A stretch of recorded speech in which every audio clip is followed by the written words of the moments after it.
Guys, professor Nidhi Trivedi here. So आज हम देखने वाले हैं hydrograph and the components of hydrograph. ये जो टॉपिक है बहुत ही इंपॉर्टेंट है आपकी यूनिवर्सिटी की एग्जाम के लिए। ये आपको 5 to 7 मार्क के लिए पूछा जा सकता है। साथ में ही इसमें कई सारी डेफिनेशन है जो 1 और 2 मार्क में आपको वाइवा में पूछी जा सकती है, और कॉम्पिटिटिव एग्जाम के लिए जो इंपॉर्टेंट क्वेश्चन है, इंपॉर्टेंट एमसीक्यू है, वो भी इसमें है। तो ये ओवरऑल टॉपिक बहुत ही इंपॉर्टेंट है, पर इसको समझने से पहले आपको देखना चाहिए हाइड्रोलॉजिक साइकिल। जो हमने पूरा डिटेल से एक्सप्लेन किया है वो जल्दी से देखें, क्योंकि अगर आपको सीक्वेंस पता होगा कि आफ्टर रेनफॉल क्या होता है, कितने लॉसेस होते हैं, कब जाके रन ऑफ होता है, रन ऑफ होने के बाद क्या होता है, कितने तरह के रन ऑफ होते हैं, तो ये सारा आपको पहले समझना चाहिए। क्योंकि अच्छे से समझेंगे तो रट्टा मारने की जरूरत नहीं पड़ेगी। साथ में ही अगर आपको ना पता हो तो 5 इंडेक्स एंड W इंडेक्स करके हमारा प्लेलिस्ट है, वो जरूर चेक करें, जिसमें हमने पूरा थियरी भी एक्सप्लेन किया है। साथ में ही जितने भी सम यूनिवर्सिटी में पूछे गए हैं वो हमने उधर किए, तो वो प्लीज आप चेक कर लीजिए।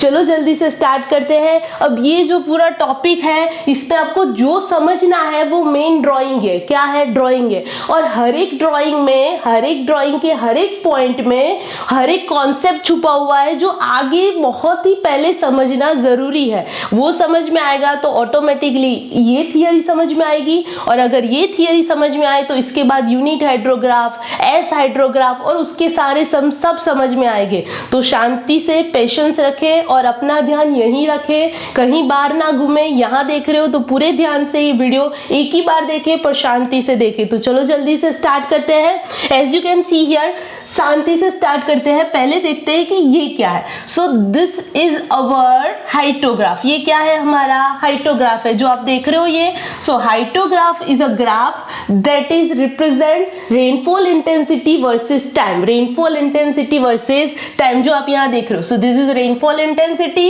And that rainfall intensity is nothing but the precipitation upon time. So जो प्रेसिपिटेशन होता है वो इन टर्म्स ऑफ डेप्थ मिलता है हमें। So that is indicate in centimeter, time hour में होगा। So the unit is centimeter per hour. समझ में आ रहा है?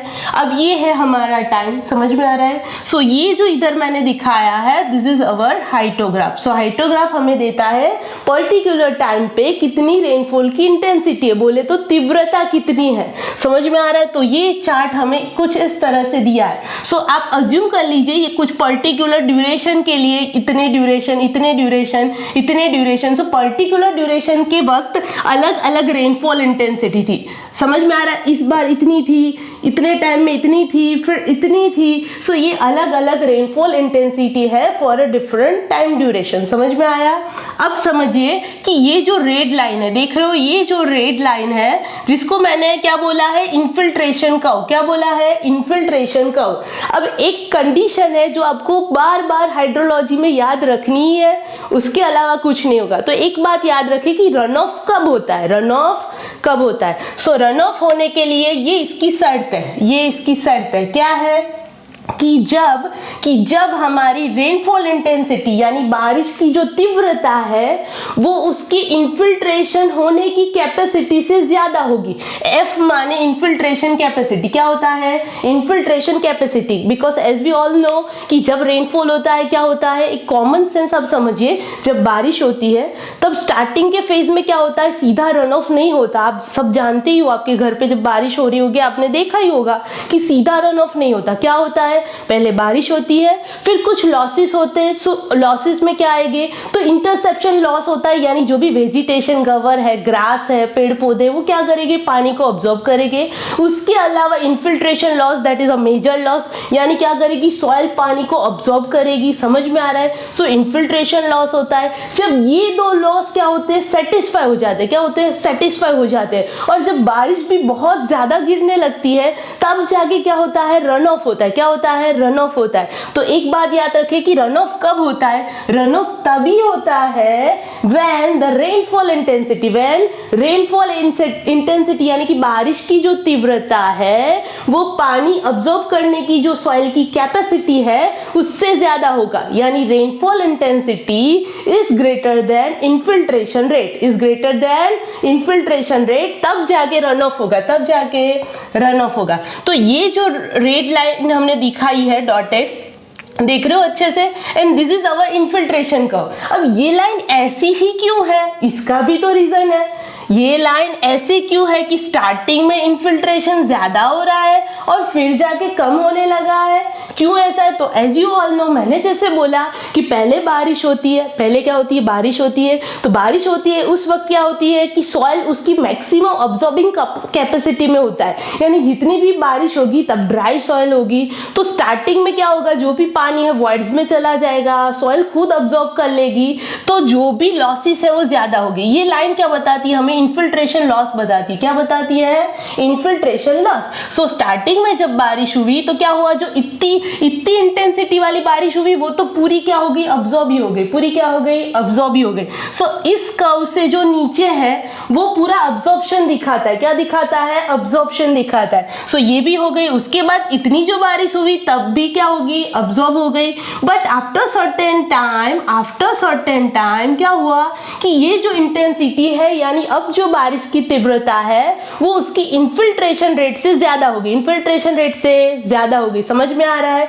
तो अब क्या हो गया कि ये जो रेनफॉल इंटेंसिटी है वो ज्यादा हो गई, इन्फिल्ट्रेशन किससे हो गई, कैपेसिटी से हो गई। तो अब क्या होगा, अब जो भी रेनफॉल होगी वो सीधा रन ऑफ में कन्वर्ट होगी। वो क्या होगी, रन ऑफ में कन्वर्ट होगी। सो इस लाइन से ऊपर, ये जो रेड लाइन देख रहे हो, इस लाइन से ऊपर जितना भी रेनफॉल हुआ, ये सारा रेनफॉल है, ये क्या है, सारा रेनफॉल है। सो जितना भी रेनफॉल हुआ वो जाके किस में कन्वर्ट हो गया, रन ऑफ में। किस में हो गया, रन ऑफ में। समझ में आ रहा है? तो ये एक छोटा सा ड्राइंग है, पर इसके पीछे आपने देखा कितने सारे इंपॉर्टेंट टर्म्स है जो आपको समझने जरूरी है। समझ में आया? तो ये क्या है, सो ये है एक इन्फिल्ट्रेशन कर्व। इससे ऊपर जो भी हो रहा है that is our effective rainfall. अब दूसरी बात याद रखें, रन ऑफ को इफेक्टिव रेनफॉल भी बोलते हैं। क्यों? क्योंकि जितनी भी बारिश हुई वो सारी तो हमें नहीं मिलती in terms of run of. जितनी बारिश हुई वो पूरी रन ऑफ में कन्वर्ट नहीं होती है।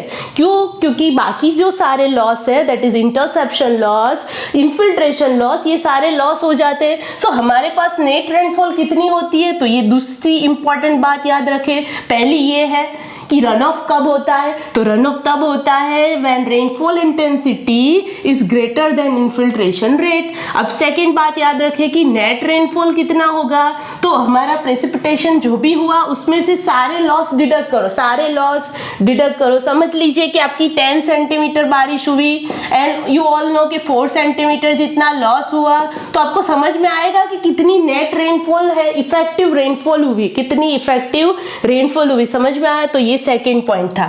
सो ये पूरा क्या है आपको समझ में आया? ये एक हाइड्रोग्राफ है जो हर अलग अलग वक्त पे कितनी इंटेंसिटी है रेनफॉल की वो दिखाता है। This is our infiltration curve, जिसके नीचे जो भी पानी है वो क्या होगा, सारा लॉस में हो जाएगा कन्वर्ट, और उससे ऊपर जितना भी पानी है that is our effective rainfall. अब इससे एक इंपॉर्टेंट टर्म समझना है, that is our effective duration. कहीं बुक में इसे सिर्फ कैपिटल टी बोला है, पर मैंने यहाँ टी बोला है। So this is effective duration. अब इफेक्टिव ड्यूरेशन क्या है मैडम? सो इफेक्टिव ड्यूरेशन वो है जब इफेक्टिव रेनफॉल होता है, और इफेक्टिव रेनफॉल क्या है? इफेक्टिव रेनफॉल वो है जब क्या होता है कि लॉसेस होने के बाद, और जब हमारी ये condition I greater than F, यानी rainfall intensity is greater than infiltration rate होता है, तब क्या होता है, जो भी बारिश होती है अब रन ऑफ में कन्वर्ट होती है, और उस रन ऑफ को हम बोलते हैं इफेक्टिव रेनफॉल, जो हमारे लिए इंपॉर्टेंट है, जो हमें क्वांटिटी देगा कि कितना रन ऑफ होगा। सो वो जो इफेक्टिव रेनफॉल, जो स्टोरेज होगा, जो as a surface runoff move करेगा, दैट इफेक्टिव रेनफॉल जो हुआ, सो वो जितने टाइम के लिए इफेक्टिव रेनफॉल हुआ, जो जितने टाइम के लिए रेनफॉल हुआ, सो वो कितने टाइम के लिए हुआ, तो यहां से स्टार्ट हुआ, यहां पे खत्म हुआ। So that is our effective duration. So effective duration is related to effective rainfall. जितने वक्त इफेक्टिव रेनफॉल हुआ, that particular duration is called effective duration of storm. समझ में आया? सो इतना समझ में आया? सो ये क्या बताया? ये आपको बताया है किसी पर्टिकुलर कैचमेंट में अलग अलग टाइम पे इतनी इंटेंसिटी वाली बारिश हुई। समझ में आया? अब देखते हैं कि हाइड्रोग्राफ कैसे जनरेट होता है। सो पहले तो ये देखते हैं कि हाइड्रोग्राफ इंपॉर्टेंट ही क्यों है। सो हाइड्रोग्राफ इसीलिए इंपॉर्टेंट है, पहले तो हाइड्रोग्राफ देता है it is a graph between discharge versus time, discharge versus time, समझ रहे हो? सो डिस्चार्ज यानी rate of flow versus time. तो हम क्या करेंगे, डिस्चार्ज को y एक्सिस पे और टाइम को x एक्सिस पे डिनोट करेंगे। समझ में आ रहा है? अब क्या होता है कि जब बारिश होती है और रिवर में या कोई पर्टिकुलर कैचमेंट में कुछ पानी आता है, सो हमें पता तो होना चाहिए कि कितना पानी आएगा, और अगर हमें पता है कि कितनी क्वांटिटी आएगी और किस वक्त कितनी पीक वैल्यू में क्वांटिटी आएगी, तो हम क्या कर सकते हैं, डैम की हाइट कितनी रखनी है, स्पिलवे की हाइट कितनी रखनी है, क्या ब्रिज में हमने क्या ध्यान रखना है, या फ्लड प्रेडिक्शन करते वक्त फ्लड कैलकुलेशन और फ्लड प्रोटेक्शन के लिए क्या क्या करना पड़ेगा इस पर्टिकुलर कैचमेंट में, तो वो सारी बातें हमें पता चल सकती है। समझ में आ रहा है? तो ये हाइड्रोग्राफ तो बहुत ही इंपॉर्टेंट है सारे हाइड्रोलॉजिस्ट के लिए, और सारे जो भी रिसर्च कर रहे हैं इस पर्टिकुलर फील्ड में उसके लिए भी ये बहुत ही इंपॉर्टेंट है। तो चलो अब स्टार्ट करते हैं। तो इतना आपने समझ लिया, दिस इंडिकेट्स व्हाट, कि कितने टाइम में कितना इंटेंसिटी वाला बारिश हुआ और उस वक्त कितना लॉस हुआ। सो इस लाइन के नीचे जो भी है, रेड लाइन के नीचे, दैट इज इन्फिल्ट्रेशन लॉस। इस लाइन के ऊपर जो भी है that is our effective rainfall और can say run off. Done. चलो अब जल्दी से यहाँ ध्यान रखें, अब ये ग्राफ ऐसे ही क्यों है और ये पर्टिकुलर पॉइंट क्या इंडिकेट करता है वो हमें ध्यान से देखना जरूरी है। तो जल्दी से देखिए, यहाँ पे पहले मैंने यहाँ दिखाया A to B। अब पहले तो ये देखें कि ये जो हमारी हॉरिजॉन्टल एक्सिस है इससे ऊपर है, इससे ऊपर ग्राफ स्टार्ट हो रहा है, तो ये जो है वो पूरा बेस फ्लो इंडिकेट करता है। क्या इंडिकेट करता है? Base flow. यानी जब बारिश नहीं हो रही होती है, इवन दिस समर सीजन और विंटर सीजन, जब बारिश नहीं होती, there is a base flow. नीचे क्या होता है? बेस फ्लो होता है। समझ में आ रहा है? सो इसीलिए जब भी आप ड्रॉ करें ध्यान रखें थोड़ा ऊपर करना है, थोड़ा ऊपर करना है। And this indicate the base flow. क्या इंडिकेट करता है? Base flow. अब चलो देखिए अच्छे से, जब यहाँ पे क्या हो, इससे रिलेटेड हो रहा है, जो भी हो रहा है, ये ग्राफ जो बना है हाइड्रोग्राफ, ये इस हाइटोग्राफ से बना है, इस हाइटोग्राफ से बना है। सो इसको रिलेट करना है। समझ में आ रहा है? अब देखो कि जब स्टार्टिंग हुआ तब ये कुछ शेप ऐसा है, ये शेप कैसा है? कुछ ऐसा है। समझ रहे हो? यानी ये रिसेशन हो रहा है। सो स्टार्टिंग ये क्या इंडिकेट करता है? ये अगर आप ऐसे करके ऊपर चले जाओ तो ये इंडिकेट करता है जब बारिश हुई इतनी इंटेंसिटी की, तब क्या हुआ कि तब जो इन्फिल्ट्रेशन रेट था वो ज्यादा था, यानी जो भी पानी गिरा जमीन पे, सतह पे, वो पूरा अब्जॉर्ब हो गया, पूरा क्या हो गया? अब्जॉर्ब हो गया। इसीलिए यहाँ पे देखो कोई कर्व आगे नहीं बढ़ रहा, ये बी पॉइंट के बाद ही आप देखेंगे कि ये कर्व राइज हो रहा है। समझ रहे हो? तब तक तो क्या हुआ, सिर्फ ये जो कर्व है वो डाउन ही हुआ, यानी क्या हुआ, ये जो यहाँ दिखा है वो सही है, वो सही है। क्या दिखाया हमने यहाँ कि जितनी भी बारिश हुई, इतनी हुई, वो सारी क्या हो गई, सारी क्या हुई? अब्जॉर्ब हो गई। सो देखो यहाँ भी अब्जॉर्ब हो गई, अच्छे से देख रहे हो। सो पहले ए पॉइंट दिखाया, देन कम्स बी पॉइंट। यहाँ तक अभी कुछ रन ऑफ नहीं हुआ है, ना कि ऊपर ना कि नीचे, तो अच्छे से ड्रॉ करना, इससे पैरेलल ही आना चाहिए। समझ में आ रहा है? तो अब क्या होगा, अब बारिश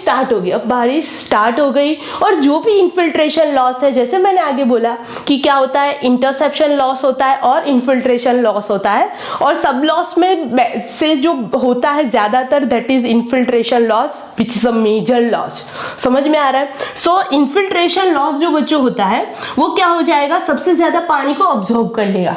तो स्टार्टिंग में क्या हुआ, बारिश आना स्टार्ट हुआ है ना, बारिश चल रही है, फॉर सम ड्यूरेशन जो भी पानी है वो ऑब्जॉर्ब हो जाएगा। बट आफ्टर सम टाइम जब क्या होगा, जब ये condition again, when the rainfall intensity becomes greater than the infiltration rate, अब क्या होगा, जितना ऑब्जॉर्ब कर सकती है सॉइल उससे ज्यादा पानी गिरेगा, उससे ज्यादा, यानी अब क्या होगा, अब पानी रन ऑफ में कन्वर्ट होगा। क्या होगा? रन ऑफ में कन्वर्ट होगा। So this B point is point of rise. क्या बोलेंगे उसको? Point of rise. So B point से धीरे धीरे क्या होगा, सरफेस रन ऑफ, कैचमेंट में से पानी आना स्टार्ट हो जाएगा। अब समझ लीजिए ये कोई एक कैचमेंट है और ये है इसका आउटलेट, अगर आपने हमारा वो वीडियो नहीं देखा है व्हाट इज अ वाटरशेड और कैचमेंट एरिया, जल्दी से जाके देखें, ये समझना बहुत ही ज्यादा जरूरी है। अब देख लीजिए कि ये कोई वाटरशेड एरिया हमारा कैचमेंट है, समझ रहा है, ये अलग अलग स्ट्रीम है जो पानी को अलग अलग एरिया से अलग अलग पॉइंट से लाती है और लास्ट में ये आउटलेट पे पानी आके मिलता है। अब स्टार्टिंग में जब बारिश हुई क्या हुआ, पानी जो था वो अब्जॉर्ब हुआ, क्या हुआ, अब्जॉर्ब हुआ, सॉइल में अब्जॉर्ब हुआ, फिर जो भी वेजिटेशन ग्रोथ थे उन्होंने ये अब्जॉर्ब किया।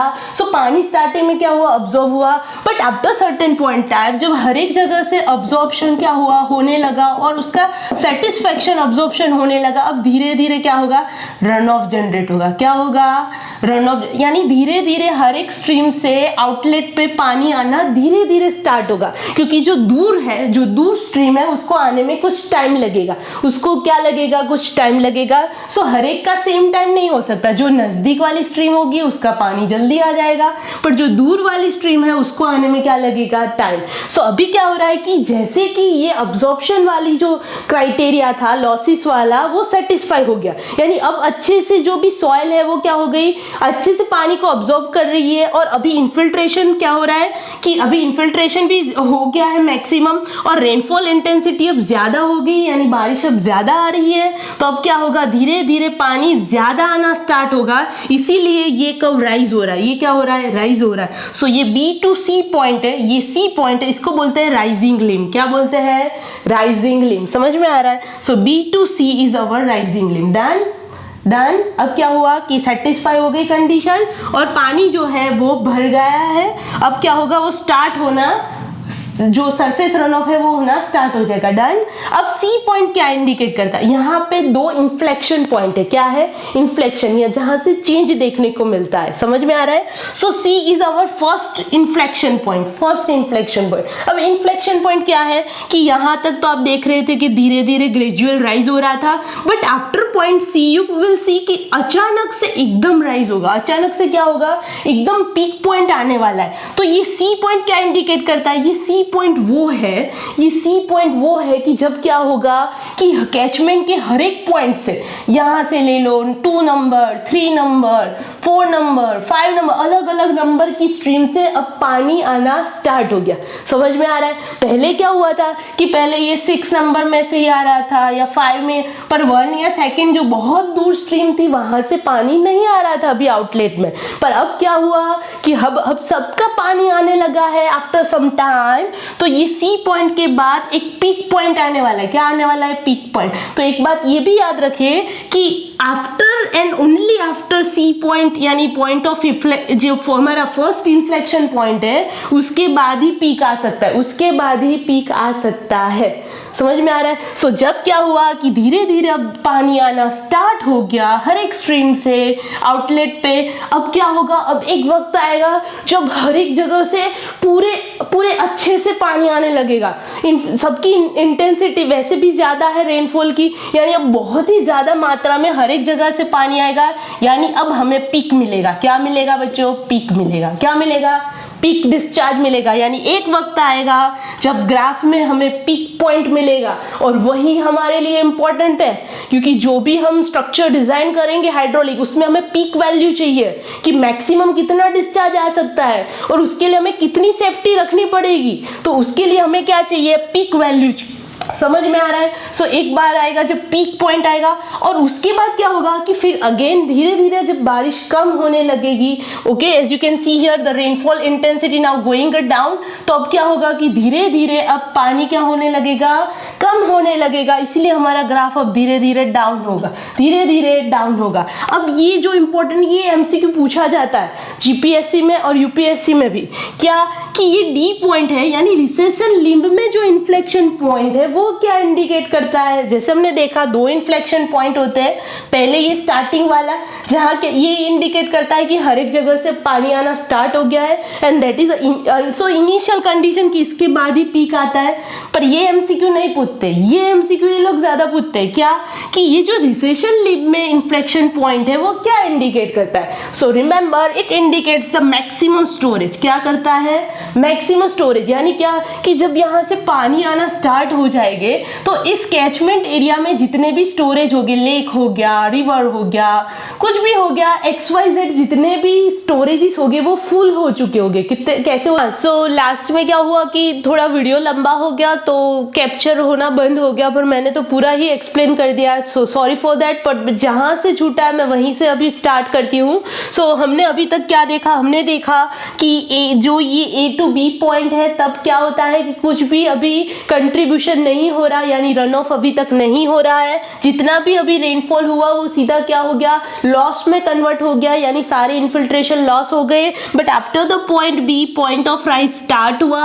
अब क्या हुआ कि कैचमेंट में हर एक अलग अलग पॉइंट से धीरे धीरे पानी आना स्टार्ट हुआ, धीरे धीरे अभी जस्ट स्टार्ट हुआ है। So after satisfying all the losses, जो पानी है वो पूरा क्या हो गया? अब्सॉर्ब हो गया, यानी उसके बाद अब क्या हुआ? राइजिंग लिम हुआ, B2C, that is our rising लिम।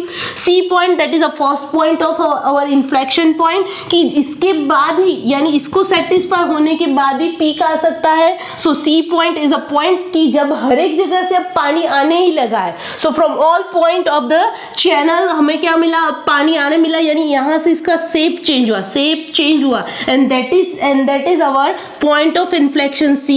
इसके बाद पीक पॉइंट हुआ, और इसके बाद क्या आया? एक D पॉइंट आया, जो हमने लास्ट में देखा कि D point that indicates the maximum storage. क्या कि अब बहुत सारा पीक पॉइंट हुआ, बारिश हुई, पूरा जो हमारा कैचमेंट है वो पानी से भर गया, फ्लडेड हो गया। यानी इस वक्त क्या हुआ होगा कि जो भी उसमें वाटर बॉडीज होगी, स्टोरेजेस पानी से फुल भर चुकी है। सो D पॉइंट क्या इंडिकेट करता है, जो यूपीएससी में पूछा जाता है, जीपीएससी में भी। सो D that is our second point of inflection, वो हमें बताता है मैक्सिमम स्टोरेज। क्या बताता है? Maximum storage. और आफ्टर पॉइंट D की अब क्या होगा कि अब जो है वो स्टोरेज कंपोनेंट सेटिस्फाई हो गए, और अब जो रन ऑफ है वो डाउन होगा। रन ऑफ है वो क्या होगा?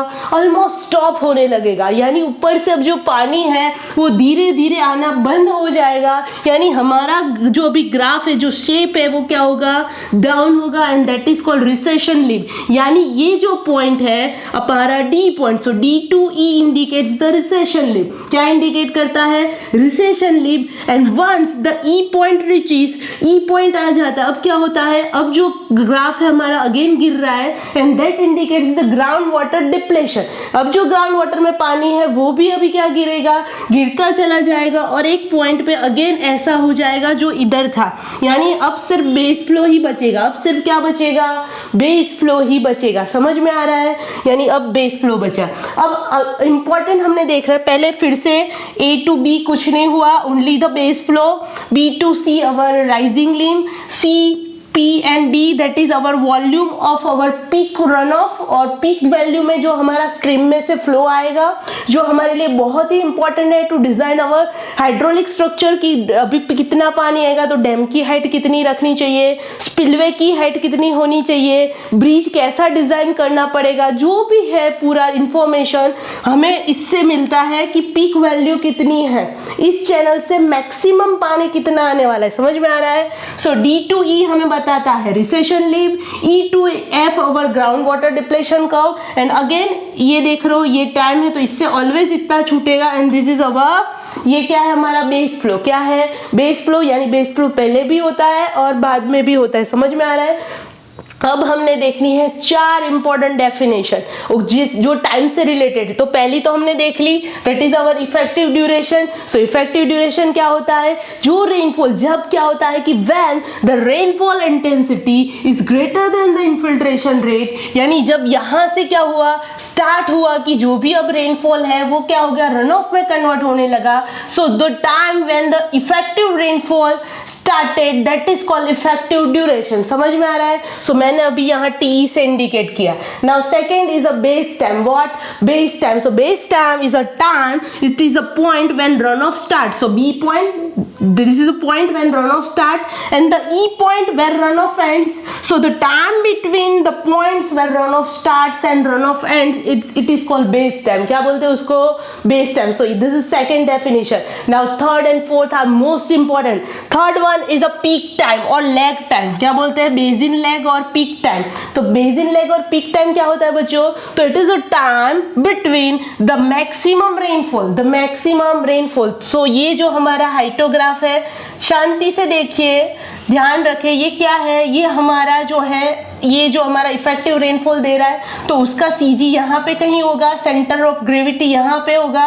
तो ये जो है हम इसको अज्यूम करते हैं कि ये हमारा मैक्सिमम रेनफॉल दे रहा है। So this maximum rainfall to the P point of crest, P point of a crest. So ये जो टाइम है that is our time to peak और बेसिन लेग। और ये बहुत ही इंपॉर्टेंट है। हमें ये तो पता चल गया कि पीक फ्लो इतना आएगा, पर वो कितने टाइम में आएगा? समझ लीजिए कि अपस्ट्रीम पे, कैचमेंट पे अगर बहुत बारिश हुई है यहाँ कहीं पे, पर अगर हमें पता हो कि इसको यहाँ आउटलेट में पहुंचने में 2 घंटे लगेंगे, 5 घंटे लगेंगे या आधे घंटे में ही पानी आ जाएगा, तो पीक फ्लो कब, किस ड्यूरेशन में आएगा, वो भी तो बहुत ही इंपॉर्टेंट है। सो उतने टाइम में हम क्या कर सकते हैं कि जितना भी जरूरी है उसके लिए हमें जो भी करना पड़ेगा, या हमें पानी छोड़ना पड़ेगा डैम से, या स्पिलवे खोल देना चाहिए, या जो भी हमें करना पड़ेगा वो हम कर सकते हैं। So we also need the time to peak and also the quantity of peak flow. समझ में आ रहा है? So TP is most important, वाइमार में आपको पूछेंगे।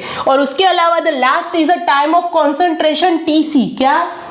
Time of concentration. अब इन तीनों डेफिनेशन में सिर्फ टाइम था, बट अब मैं बोल रही हूँ TC is a maximum time. Which time? The maximum time when the water droplet to reach the catchment outlet. अब यहाँ से जो भी फर्दरेस्ट पॉइंट है वहां से इस आउटलेट तक पहुंचने में जो मैक्सिमम टाइम लगेगा that is a time of concentration. समझ में आ रहा है? तो ये जो नजदीक होगी स्ट्रीम उसको तो जल्दी आ जाएगी, और जो दूर होगी उसका टाइम ऑफ कंसंट्रेशन क्या होगा? ज्यादा होगा। समझ में आ रहा है?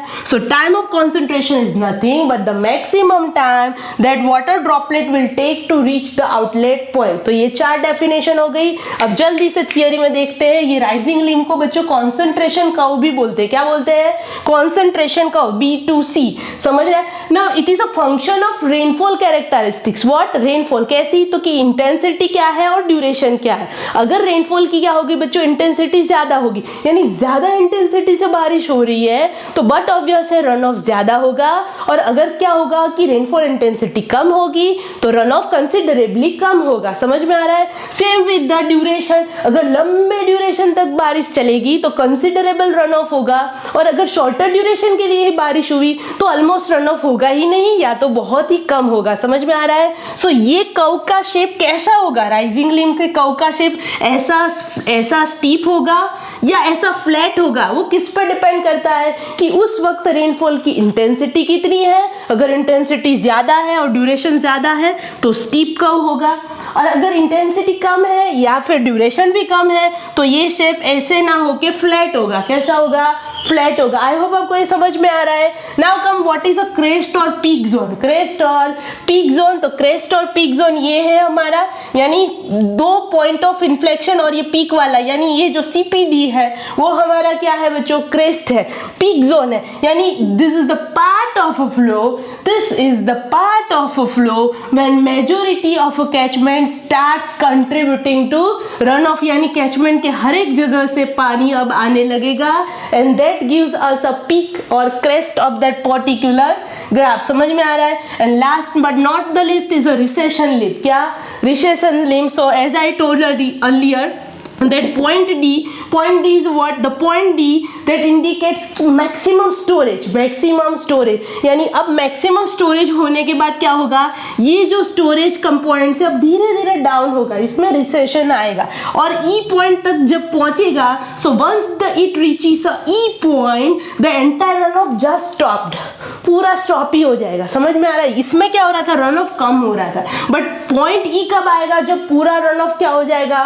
टोटली स्टॉप हो जाएगा। And this EF graph show us the ground water depletion. I hope आपको अच्छे से समझ में आया है। शांति से वीडियो को 1 या 2 बार देखें। अच्छे से बच्चों ड्राइंग करना है, और सही से करना है कि क्या कौन सा पॉइंट है वो इंडिकेट करता है। समझ में आ रहा है? शांति से समझे, देखे, एक बार अपने आप भी बोलने का ट्राई करें कि ये कैसे हो रहा है आखिर। समझ में आ रहा है? सो आई होप आपको ये वीडियो पसंद आया है। प्लीज़ वीडियो को लाइक करें, शेयर करें और अपने सारे फ्रेंड्स को आप प्लीज़ शेयर और सब्सक्राइब